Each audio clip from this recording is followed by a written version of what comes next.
কাহিনী শুরু হয় দুই পরিবারের মাঝে কথাবার্তার মধ্য দিয়ে। তারা তাদের সন্তানদের বিয়ের ব্যাপারে কথা বলছিল। বিয়ের কথাবার্তা মেয়ের বাড়িতে হচ্ছিল। মেয়ের নাম ছিল ভেদা এবং ছেলের নাম অর্জুন। তারা দুজন একে অপরকে অনেক আগে থেকেই পছন্দ করত। কথাবার্তার মাঝে ভেদার দাদি আসে। সে একটু আলাদা টাইপের ছিল। সবাই একে অপরের সাথে কথা বলছিল। তখন বেদার দাদি সবার সামনে বেদা এবং অর্জুনের কাছে জিজ্ঞাসা করেছে, তোমরা দুজন কি কখনো একসাথে ইন্টিমেট হয়েছো? দাদির কথা শুনে সবাই কিছুটা অকওয়ার্ড ফিল করে। তখন দাদি বলে, বিয়ের পর এই দুজন সবসময় একসাথে থাকবে। এদের একে অপরের সম্পর্কে জানা দরকার।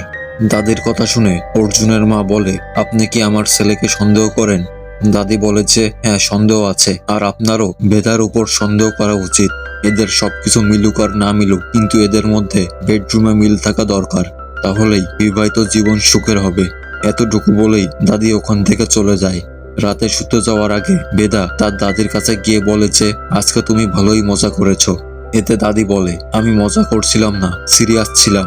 তখন সে বেদাকে জিজ্ঞাসা করে অর্জুনের পারফরমেন্স কেমন। এই প্রশ্ন শুনে বেদা অনেক লজ্জা পায় এবং বলে যে আমি জানি না, আমরা কিছুই করিনি। বেদা তখন তার দাদির কাছে জিজ্ঞাসা করে যে তুমি শুধু এইসবের পিছনেই কেন পড়ে আছো? তখন তার দাদি বলে, আমি এইটা বলছি না যে যার পারফরমেন্স ভালো তার সাথে বিয়ে করো। আমি বলছি যে তুমি যার সাথে বিয়ে করবে সে পারফরমেন্সে ভালো কিনা, না হলে পরে বিয়ে একটা বোঝা হয়ে যাবে। বেদার প্যারেন্টসের মনে হয়েছিল যে দাদির ওই রকম ব্যবহারের পর অর্জুনের প্যারেন্টস বিয়ে ভেঙে দেবে।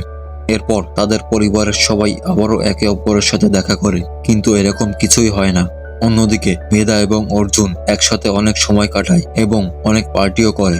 এরপর এক রাতে তারা অনেক রাত পর্যন্ত পার্টি করে এবং বাইরের হোটেলে তারা একসাথে রাত কাটায়। সেখানে তারা ইন্টিমেটও হয়। পরের দিন সকালে বেদা পালিয়ে পালিয়ে নিজের বাসায় আসে। বেদা আসার পর তার দাদি তার কাছে আসে।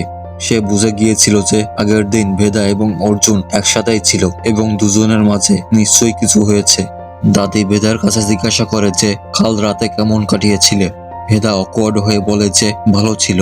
দাদি আবারও জিজ্ঞাসা করে অর্জুনের পারফরমেন্স কেমন ছিল। এতে ভেদা অনেক ঘুরিয়ে ফিরিয়ে কথা বলতে থাকে যেন সে কিছুই করেনি। এতে দাদি বলে যে অর্জুন কিছুটা সেন্সিটিভ ছেলে, সে ঠিকমতো ঘুমাতে পারবে না যদি সে জানতে পারে যে সে তার পার্টনারকে ঠিকমতো খুশি করতে পারেনি। দাদির কথা ভেদা কিছু কিছু বুঝতে পারছিল। সেই দিনের পর ভেদা এবং অর্জুন আরো বেশি ইন্টিমেট হতে থাকে এবং একে অপরের সাথে আরো বেশি টাইম স্পেন্ড করতে থাকে। এদিকে তাদের পরিবার ভেদা এবং অর্জুনের বিয়ের তোড়জোড় করছিল। এরপর একদিন ভেদা অর্জুনকে দাদির সাথে দেখা করানোর জন্য তাদের বাসায় নিয়ে আসে।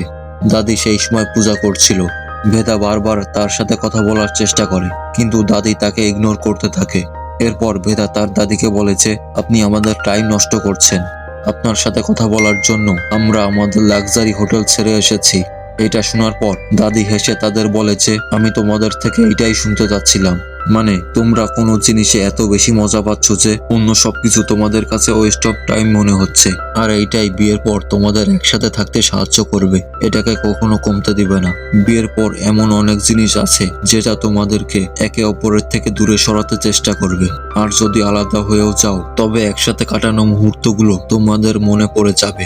এর কিছুদিন পরেই ভেদা এবং অর্জুনের বিয়ে হয়ে যায় এবং তারা হাসি খুশি নিজেদের নতুন জীবন শুরু করে। আর এইখানেই মুভি এন্ড হয়। So if you like my videos, please like, share, subscribe and press the bell icon. Thanks for watching.